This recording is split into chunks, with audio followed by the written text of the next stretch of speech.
नमस्कार, स्वागत है आप सभी का। मैं हूं आपके साथ हितेश व्यास और गुड मॉर्निंग हो चुकी है और गुड मॉर्निंग।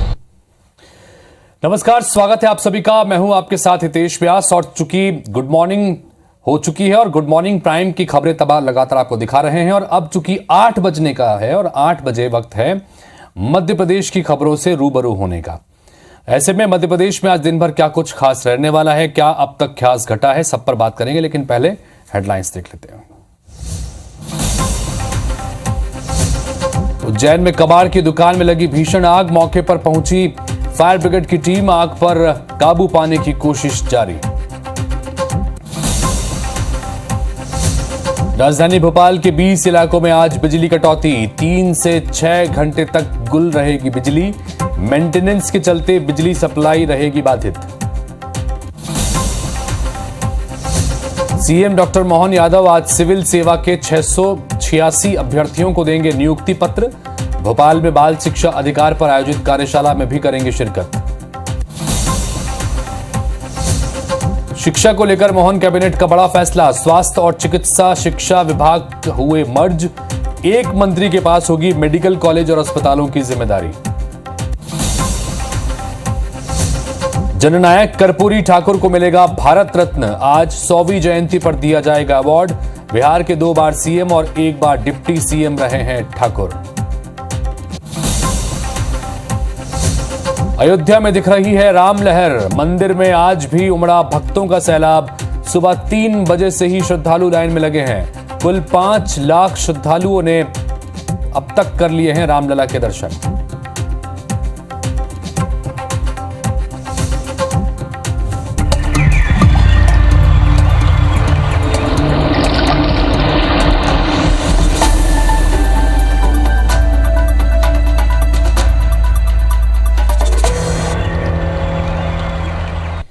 हेडलाइंस के बाद गुड मॉर्निंग मध्य प्रदेश की खबरों के सिलसिले को शुरू करते हैं और उज्जैन से मिल रही एक महत्वपूर्ण खबर का रुख करें, जहां पर कबाड़ की दुकान में आग लग गई।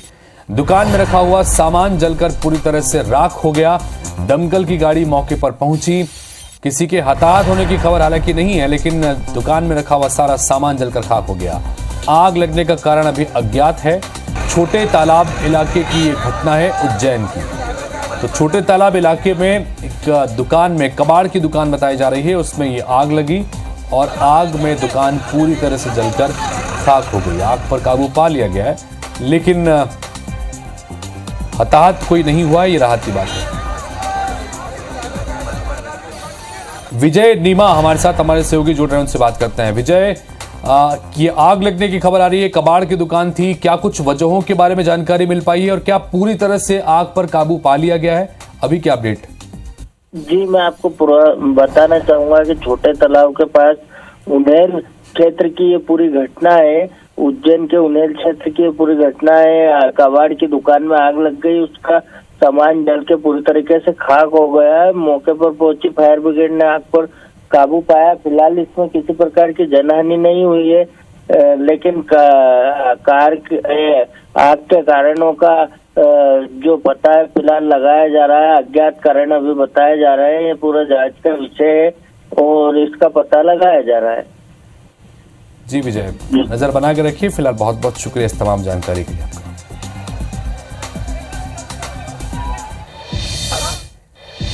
इधर मध्य प्रदेश के मुख्यमंत्री डॉक्टर मोहन यादव के आज के कार्यक्रमों का अगर जिक्र करें तो आज कार्यशाला में शामिल होंगे सीएम डॉक्टर मोहन यादव। बाल शिक्षा का अधिकार, किशोर न्याय पर होगी कार्यशाला। पॉक्सो एक्ट पर भी कार्यशाला का आयोजन होगा।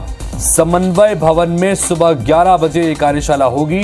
स्कूल शिक्षा मंत्री उदय प्रताप सिंह कार्यक्रम में शामिल होंगे।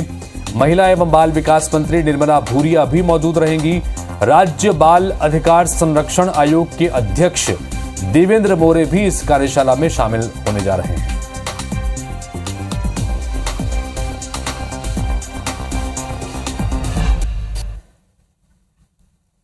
कल डॉक्टर मोहन कैबिनेट की बैठक में कुछ महत्वपूर्ण फैसले लिए गए। उसके तहत मध्य प्रदेश में अब चिकित्सा शिक्षा विभाग और स्वास्थ्य विभाग को मर्ज कर दिया गया, यानी कि अलग अलग नहीं बल्कि एक विभाग रहेंगे।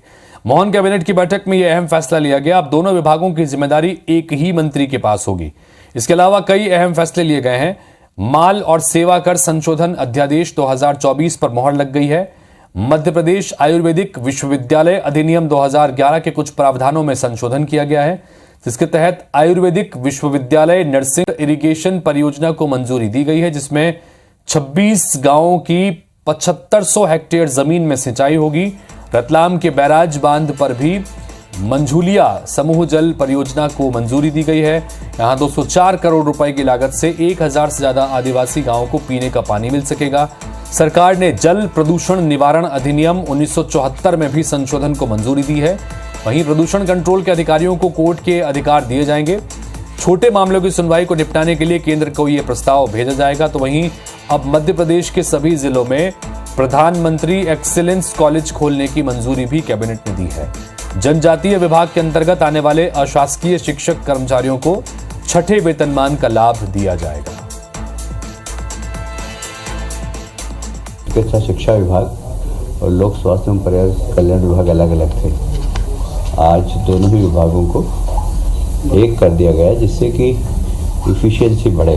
हर जिले में एक प्रधानमंत्री जी की जो नई शिक्षा नीति हमारी हुई है अभी, उसके अंतर्गत किसी एक महाविद्यालय में क्या क्या कमियां हैं, उस कमियों को दूर करके जो कॉलेज पहले से ही हैं उन्हें ही स्ट्रेंथनिंग किया जाएगा। तो ये बुजुर्गों को सरकार एक बड़ा तोहफा देने जा रही है। श्री राम लला के दर्शन कर पाएंगे मध्य प्रदेश के बुजुर्ग। सीएम तीर्थ दर्शन योजना में अयोध्या को जोड़ने की तैयारी कर ली गई है। ट्रेन और प्लेन से रामलला के दर्शन कराने पर विचार किया जा रहा है। फरवरी में अयोध्या यात्रा को लेकर पहली गाड़ी रवाना हो सकती है, चाहे वो ट्रेन के जरिए हो या विमान के जरिए हो।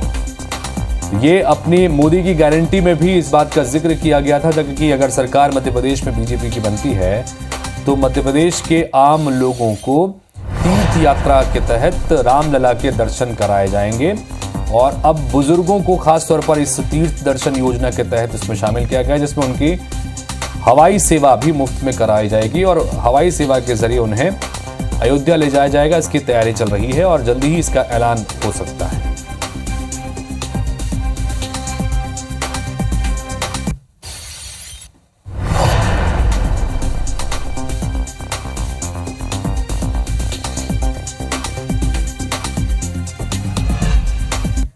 इधर मध्य प्रदेश की अगर बात करें, आज कई इलाकों में, भोपाल में बिजली गुल रहने वाली है। राजधानी के 20 इलाकों में बिजली कटौती की जाएगी। 3 से 6 घंटे तक आज बिजली कटौती होने वाली है, चूंकि मेंटेनेंस होगा और मेंटेनेंस के चलते बिजली कटौती होगी। भोपाल के इन इलाकों में बिजली इस दौरान पूरी तरह से गुल रहेगी। सुबह 9 बजे से दोपहर 3 बजे तक का समय तय किया गया है, जब मेंटेनेंस के चलते ये बिजली पूरी तरह से गुल रहेगी। वहीं अलग अलग इलाकों के हिसाब से मेंटेनेंस होगा, सुबह 10 बजे से, सुबह 9 बजे से, और अलग अलग फेज में भी इन बिजली की कटौती की जाएगी। ब्रिजेश जैन हमारे सहयोगी इस वक्त जुड़ रहे हैं सीधे भोपाल से, उनके पास चलते हैं। ब्रिजेश, आज बिजली कटौती होगी भोपाल के कई इलाकों में। 20 से ज्यादा इलाके हैं जो आज बिजली कटौती की वजह से आज वहां पर लोग परेशान हो सकते हैं, लेकिन मेंटेनेंस है और मेंटेनेंस के चलते होगा। तो एक बार इलाकों के जरिए भी आप दर्शकों को जानकारी दीजिए कि क्या वजह है, पहली बात तो ये, और दूसरा कि किन किन इलाकों में कब कब बिजली मेंटेनेंस के चलते आज बिजली गुल रहने वाली है।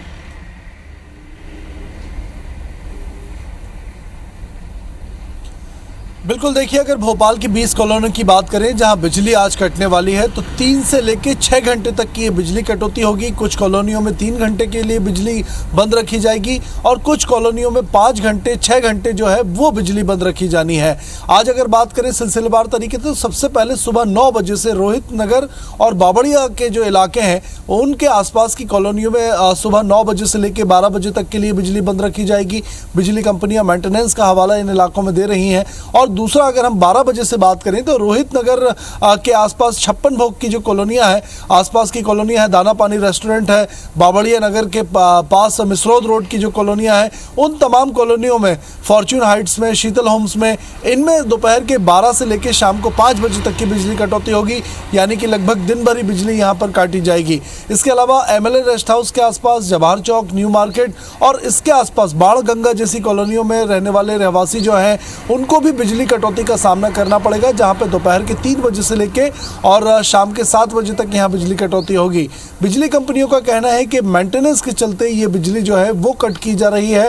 हालांकि भोपाल में अगर बात करें तो इतने बड़े स्तर पर बिजली कम ही काटी जाती है।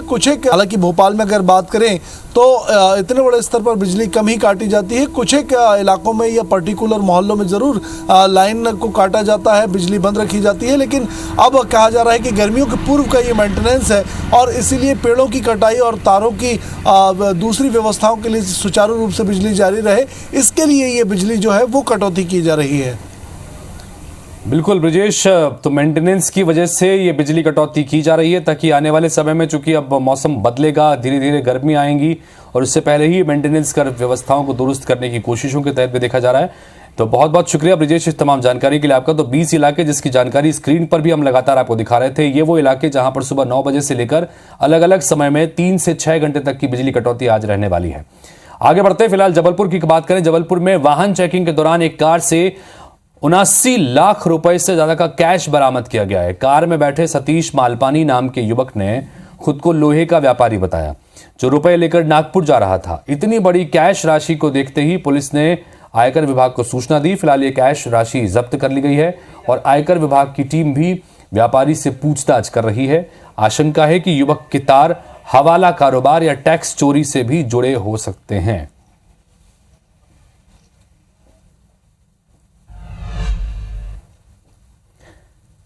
तो जबलपुर में प्रॉपर्टी विवाद को दो भाइयों के परिवार आपस में बुरी तरह से विवाद में भिड़ गए। आपस में भिड़े सगे भाइयों के ये परिवार एक दूसरे के खून के प्यासे भी नजर आए। इस परिवार की महिलाओं ने छुपकर किसी ने वीडियो बना लिया, इसमें दो पक्षों के लोग आपस में बुरी तरह से मारपीट करते नजर आए। घटना रांझी थाना क्षेत्र के बड़ा पत्थर इलाके की है। मारपीट का ये वीडियो 16 जनवरी का हालांकि बताया जा रहा है। इसमें से एक पक्ष खुद को पीड़ित बताकर आज जन सुनवाई में जबलपुर के एसपी ऑफिस भी पहुंचा था। कल की खबर है, ये कल पहुंचा था। फरियादी का नाम भारत मतीन है और उसका कहना है कि 16 जनवरी को पतंग कटने का बहाना लेकर उसके भाई भतीजे पुराने प्रॉपर्टी विवाद पर उनसे भिड़ गए और उसके साथ ईंट पत्थरों से मारपीट की गई। फरियादी के मुताबिक उसने मामले की शिकायत रांझी पुलिस थाने में की है, लेकिन पुलिस ने अब तक कोई कार्रवाई नहीं की है। इधर जन सुनवाई के बाद पुलिस अधिकारियों ने रांझी थाना इलाका प्रभारी को मामले में जांच के बाद कार्रवाई करने के आदेश दिए हैं। थाने में हमारी कोई सुनवाई नहीं हो रही है। मेरे भाई भाभी भतीजे दोनों ये लोग, और दूसरे दिन हम जब घर में गए तो हमारे पर फिर देखा हमारा ताला टूटा है, तो हमने देखा तो ये लोग फिर हमारे को मारने लगे। हमारे नाक आँख से खून निकल आया था।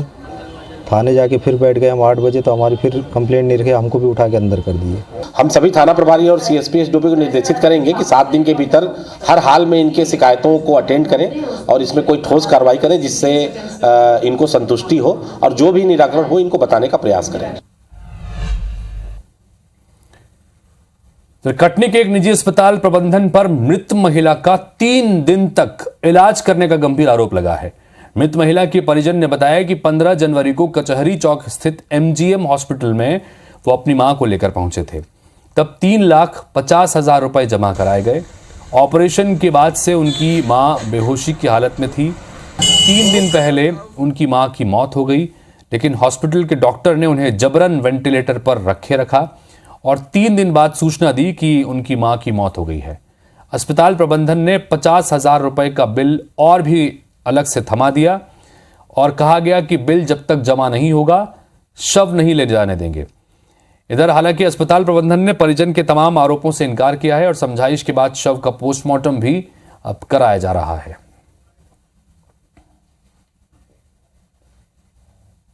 पंद्रह तारीख को शाम को हम लोग यहाँ लाए थे और 15 तारीख को पूरे स्कैन वगैरह होने के बाद, सिटी स्कैन के बाद बताया गया कि 1 घंटे के अंदर ऑपरेशन कराइए, नहीं मुश्किल है। हम लोगों ने इंतजाम किए।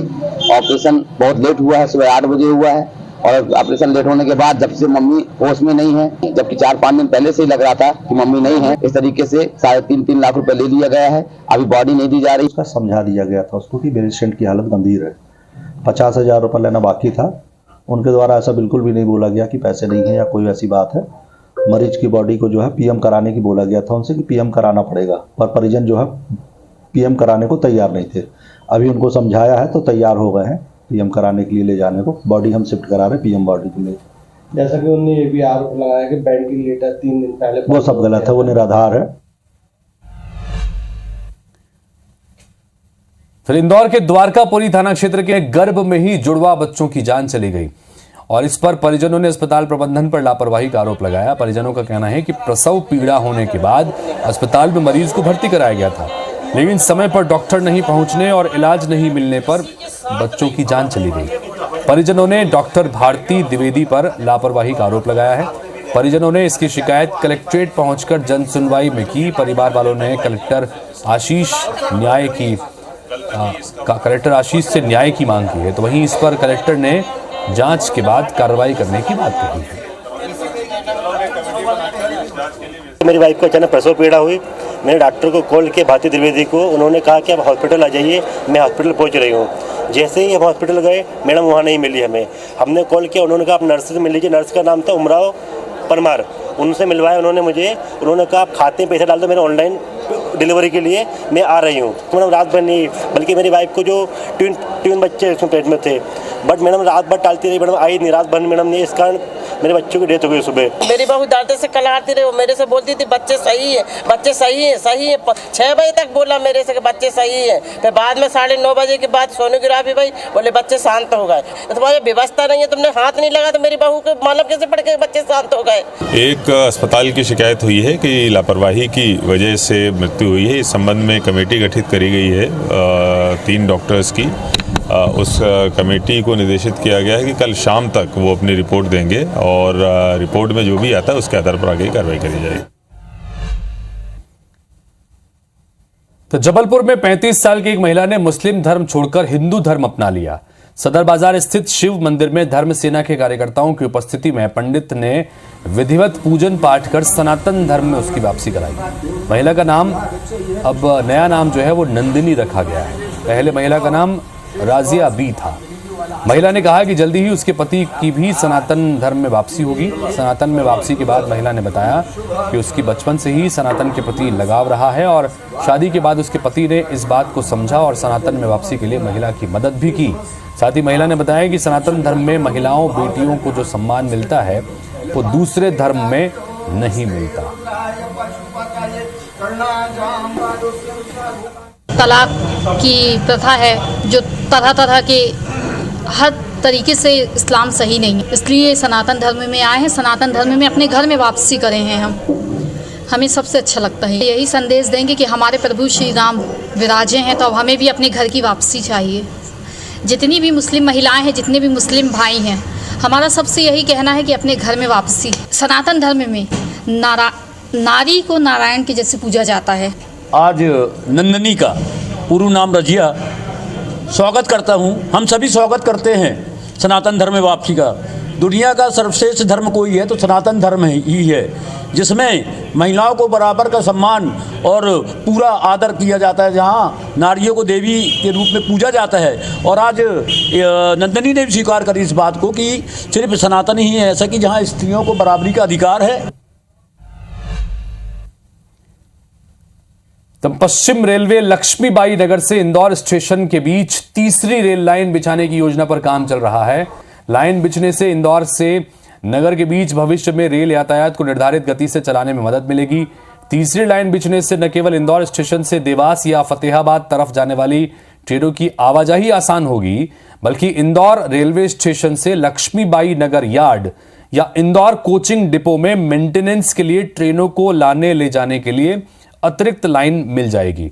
वर्तमान में लक्ष्मीबाई नगर से इंदौर के बीच एक लाइन इंदौर देवास उज्जैन लाइन है, जबकि दूसरी इंदौर फतेहाबाद रतलाम रेल लाइन है।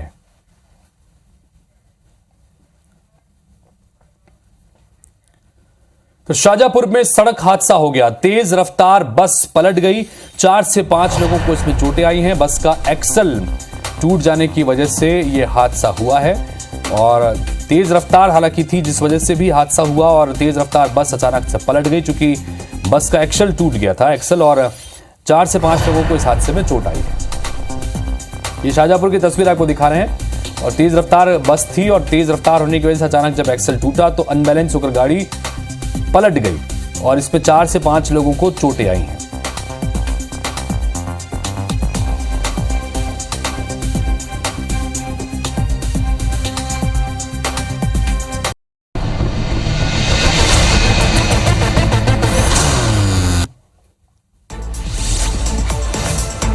रायपुर में आज साय कैबिनेट की बैठक होगी। मंत्रालय में होने वाली बैठक में बजट सत्र को लेकर चर्चा होगी। सीएम विष्णुदेव साय आज कई कार्यक्रमों में शामिल होंगे। राष्ट्रीय सड़क सुरक्षा लघु फिल्म महोत्सव में रायपुर में शामिल होंगे। धर्मांतरण पर सीएम विष्णुदेव साय ने कहा कि छत्तीसगढ़ में गौ हत्या और धर्मांतरण होता है। एशिया की दूसरी सबसे बड़ी चर्च यहां पर है। डिप्टी सीएम अरुण साव पंचायतों के काम की समीक्षा करेंगे। दुर्ग और रायपुर संभाग में हुए कामों की समीक्षा आज वो करेंगे। रायपुर में होने वाले गणतंत्र दिवस मुख्य समारोह में स्वच्छता दीदियों का सम्मान होगा।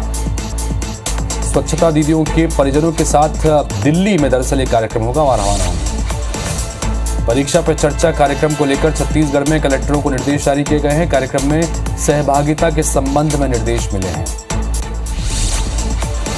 रायपुर एयरपोर्ट पर यात्रियों ने हंगामा किया। रायपुर से इंडिगो की फ्लाइट कैंसिल होने पर यात्रियों का गुस्सा फूट पड़ा। दिल्ली, मुंबई और बेंगलुरु की फ्लाइट कैंसिल हुई है। रायपुर एयरपोर्ट पर टैक्सी संचालकों की मनमानी भी देखने को मिली, जिससे यात्री परेशान है। फ्लाइट कैंसिल होने से यात्रियों ने से डबल किराया उन्होंने मांगा। टैक्सी संचालकों ने इसके बाद IBS 24 की टीम से भी बदसलूकी की। रायपुर में राजभवन की सरकारी कार में आग लग गई। दमकल की टीम ने आग पर काबू पा लिया। सिविल लाइन इलाके का यह मामला है। कवर्धा नगर पालिका ने बीजेपी पार्षदों ने कांग्रेसियों का पुतला दहन किया गया। कर्मचारियों को वेतन नहीं मिलने का विरोध किया गया। पेंड्रा में कांग्रेस कार्यकर्ताओं ने काली पट्टी बांधकर धरना प्रदर्शन किया। न्याय यात्रा पर हुए हमले का विरोध किया गया। पन्ना कलेक्टर ने कलेक्ट्रेट सभा कक्ष में बैठक ली, जहां विभागीय कार्यों की समीक्षा की गई। अरपा नदी को लेकर दायर जनहित याचिका पर बिलासपुर हाईकोर्ट ने राज्य शासन से कार्य योजना की विस्तृत रिपोर्ट पेश करने को कहा है। अगली सुनवाई 6 फरवरी को है। कवर्धा पुलिस ने 7 चोरों को गिरफ्तार किया है। 7 में से 6 चोर एक ही परिवार के हैं, जो 30 से ज्यादा चोरी की वारदात को अंजाम दे चुके हैं। केशकाल जनपद पंचायत में सचिवों का चुनाव हुआ। रमेश नेताम को सर्वसम्मति से कोंडागांव जिला अध्यक्ष चुन लिया गया। सख्ती में चुनाव में दुकान में चोरी करने वाले युवक को गिरफ्तार कर लिया गया है। घटना 15 जनवरी की है। फिलहाल आरोपी से पूछताछ की जा रही है। बिलासपुर हाईकोर्ट के चीफ जस्टिस रमेश सिंह ने नवनियुक्त जस्टिस अरविंद वर्मा को शपथ दिलाई। छत्तीसगढ़ हाईकोर्ट बार एसोसिएशन के अध्यक्ष ने उनका स्वागत किया। जांजगीर के केंद्रीय विद्यालय में परीक्षा पे चर्चा कार्यक्रम को लेकर पेंटिंग स्पर्धा हुई, जिसमें 15 स्कूलों के 100 छात्र शामिल हुए।